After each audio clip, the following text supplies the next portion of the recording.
Hi, everyone. Welcome to our session, Stepping with Purpose, how the Roswell Park Alliance Foundation utilized a Facebook challenge to bring a community together online and fundraise for cancer patients.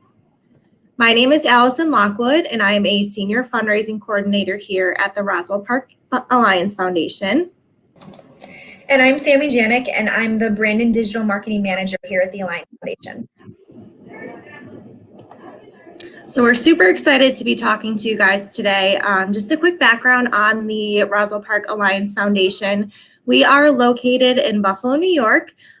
We are the nonprofit organization that supports Roswell Park Comprehensive Cancer Center, which is the nation's first cancer center.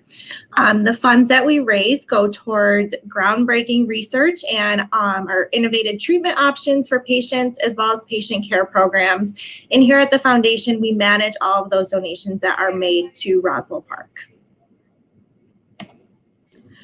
So throughout the month of February, we decided to take on a challenge that was called 280,000 Steps for Cancer Patients.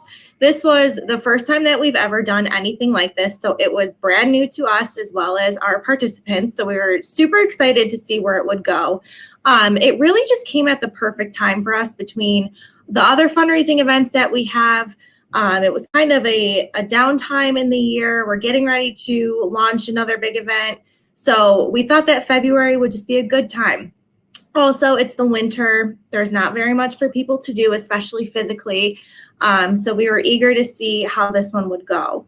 And like many other nonprofit organizations, we felt the impact of COVID. And we were looking for more ways to increase our peer-to-peer fundraising that wasn't exactly tied to a physical event. So this was very barrier-free for us and our participants. And it was a way for us to reintroduce Facebook fundraising to our audience and really teach them that there's more fundraising you can do on Facebook that's not just for birthdays. So in turn, this allowed us to reach a brand new audience digitally. We saw really great engagement with this, and we're just super excited for how everything ended up. So how Facebook challenges work, we partnered with Get Your Story Straight to choose our specific challenge. So there's all sorts of things that you can do, from walking to push-ups to a running challenge. Given this time of the year, we felt that walking would be the best challenge to reach a wide variety of constituents. So we worked with Get Your Story Straight to choose that, as well as set up a timeline for our challenge from when we launched our advertisements to when we ended our final communications. And we worked with them to create a very extensive project plan. And once those advertisements began to run, participants were then put on their specific path, which we will talk about later on. And from there, our staff was responsible for all of the tracking, and that's where Give Panel came into play. So every day we had a staff member, it was myself, who would run the donation reports from Facebook, import them into Give Panel, and make sure everybody was put into the proper group where we were able to track our donations, our t-shirt fulfillments based on a report that people had to fill out, the number of registrations we had, how many participants we had in the group versus fundraising, and all that sort of stuff. So it was very comprehensive and detailed, and that allowed us to make sure that we were watching our numbers as closely as possible. And it was just a really great system between Get Your Story Straight and Give Panel. And then in addition to that, our team was responsible for daily monitoring of the Facebook group. So this whole challenge was run specifically out of a Facebook group, and that's how we communicated with our participants. They would post in the group daily, we would post in the group, and our biggest job was to make sure that everybody's post was commented by one of our staff members. So there was not one post that we missed, and it did take a lot of staff time, and we worked on this pretty much 24 hours a day. The group was just so excited and engaging. So that was a big part of this, was keeping them engaged and make sure that we were stewarding them throughout the whole challenge. And then I mentioned the t-shirt fulfillment. So when participants signed on, they were asked to fill out a form to help us capture their information. And Sammy will get into this later, but that resulted in our staff needing to fulfill the mailings of t-shirts. So they got these t-shirts for free, and we were sending them every single day. And that was also a very big part of this challenge. Okay, so why did we choose this specific challenge? Well, there's a couple reasons here. We didn't have a walk-in place already here at the Alliance Foundation. Not just that, but we thought that walking would be the most weather-friendly here in Buffalo. It's cold, it's snowy, it's windy, and it was also a really great option to attract a variety of participants. So we decided to go ahead and make it a step challenge. We broke it down and wanted people to aim to get 280,000 steps throughout the whole month. And that equates to 10,000 steps a day. So when you look at it that way, yes, participants were thinking, I can't do 10,000 steps a day, but they quickly realized that they're already getting most of those steps, if not way more in throughout their regular day. So it was a very attainable goal for our participants.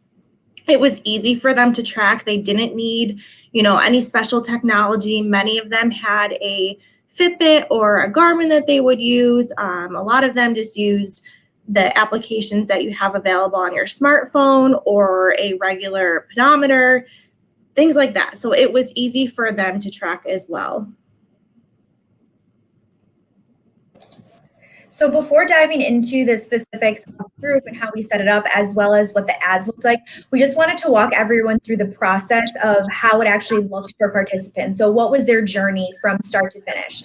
So the first thing that they would see in their Facebook newsfeed was an ad from us. It would be an ad from the Roswell Park Alliance Foundation with a captivating message and a captivating image. And the call to action would be, participate in this challenge. You'll get a free t-shirt. You'll have the chance to help cancer patients, and you'll also be a part of a group of do-gooders who are doing the same thing. So on that ad, they would be prompted to fill out the lead gen form, which was right on Facebook. A really important thing to note is they never once left Facebook. The entire journey was right on Facebook, even the ad part of it. So they would fill out the lead gen form. They would give us their first name, last name, and our email. At the end, there would be a thank you message with a button that would prompt them to join our Facebook group. So if they clicked through, they would be dropped off right at the entry page of our Facebook group. If they requested to join, they would be automatically approved, and they would get in the group immediately. So they would be able to see our posts, other people's posts. They would be able to start commenting, liking, really just get into the group itself. At the top of the Facebook group, we pinned a comment which told them how to go about getting their t-shirt. So it was basically following a link to a Give Panel form, and they would fill that out, give us their email address again, their address, and then that's how we would send them the t-shirt. And then after that, through the group and also some emails, they were encouraged to start a Facebook fundraiser on behalf of the Alliance Foundation. So the Facebook group, we have Facebook groups for some of our other events, but this one was definitely different than anything we've ever done before, because the number one rule that we used with Get Your Story Straight's help is that we needed automatic approvals for posts and for membership requests. The thought process behind that is we didn't want to lose them at any point. We wanted this to be super easy. We wanted to be like instant gratification, where they saw an ad, they filled out the lead gen form, they would get in the group immediately, and they could already sign up to get their t-shirt. We wanted it to be really, really easy for them. So that was one of the rules that we implemented. Also, these ads on Facebook are running any time of day. They're running morning, night, evening, weekends, holidays. They don't stop. So we didn't want people to get caught up in the process of our team having to approve their post or approve their membership request. So that was something that we definitely recommend. The other thing that we made sure to implement was a really, really impactful header image. So when we worked with Get Your Story Straight, they provided us content. They also provided us imagery, and then we went and tweaked that based on our brand standards. And this was actually one of the images that we found via stock photography. And the reason we chose this is because it looks like Buffalo. We have a place called the Outer Harbor, and there's a lot of grain elevators and industrial buildings, and that background looks almost exactly like that. So we really wanted to make sure that the images that we were using invoked this Buffalo feeling. We also made sure to put the name of the challenge on the the image and then put who we're walking for, which is cancer patients. We did add our logo, and it's a little cut off there, but I promise when you go on Facebook, it's not actually cut off. The other thing we made sure to do was that the posts in the group that came from our team came from us as human beings. None of the posts ever came from the Roswell Park Alliance Foundation page. That was also a recommendation of Get Your Story Straight, and that was just to really humanize the group. So I was in the group, Allison was in the group, we had several other team members in the group who would go in and post organically, like, comment, and it was really just to create this really amazing community. So they were never getting the brand, they were getting an actual human. And along with that, we did have scheduled posts that went out every few days to encourage discussion. Allison is going to get into a little bit later the amazing conversations that happened during this group, but we had so many people that were so willing to share their stories that we did have scheduled posts, but we almost didn't need them because they were just so engaged. But those posts are really great to encourage discussion so that people feel like they have a reason to come to the group. And as Allison said, we made sure to interact with every post. Every single post got a like, a comment from us, or, we dropped a GIF just because we wanted to make people feel like they were a part of something. So then in terms of the digital ads, this is what it looks like on the Facebook Business Manager. So we actually ran 60 Facebook ads, which sounds like a lot and is a lot, but the reason that we did this is because we were covering a large geographic location, and we kept our targeting very broad. So these ads actually ran to anybody who was in the Buffalo area, which goes down all the way to the Pennsylvania border. And then we went out to Rochester and even into Syracuse. I don't know the exact audience range or number of that. Facebook wasn't generating for me, but I believe it was almost 500,000. So it was a lot of people that we were targeting. And for the targeting options that we used, it was all genders and then ages 18 to 65. So it was a really, really broad audience. So the reason that we had so many ads is because we didn't know what content or copy or images they would really identify with, and we wanted to be able to have them dictate that. So the great thing about advertising on Facebook is that the Facebook algorithm is so smart. So once one ad starts getting a lot of engagement, a lot of likes, a lot of comments, or a lot of conversions, or it's accomplishing the goal that you set up, Facebook is like pinged with that, and they will start delivering that ad to more and more people because they know that it's doing better.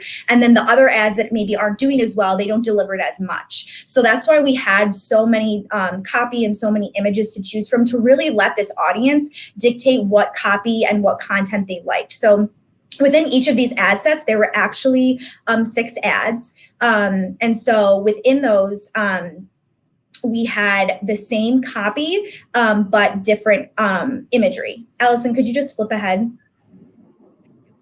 So this is in the ad, that habit ad set that I just wanted to show. So as you can see, there's 6 ads within this copy ad set. And so we had 6 different images that we chose from. There was some sneakers, there was like a watch, there was a couple of jogging, there was the silos picture, which I mentioned before, and there was also like a picture that looked like LL Bean boots. And these were the ads that did the best, but I just wanted to show what they actually looked like in terms of the different images that we used. And as you can see, they all had great results, but there was one ad that really just did the best, and it was the best performing ad, and it's actually that LL Bean ad. So this was our best performing ad. You can see the copy, you can see the imagery. This is another image that we bought. It was a stock image. This is very Buffalo. People wear those types of boots all the time.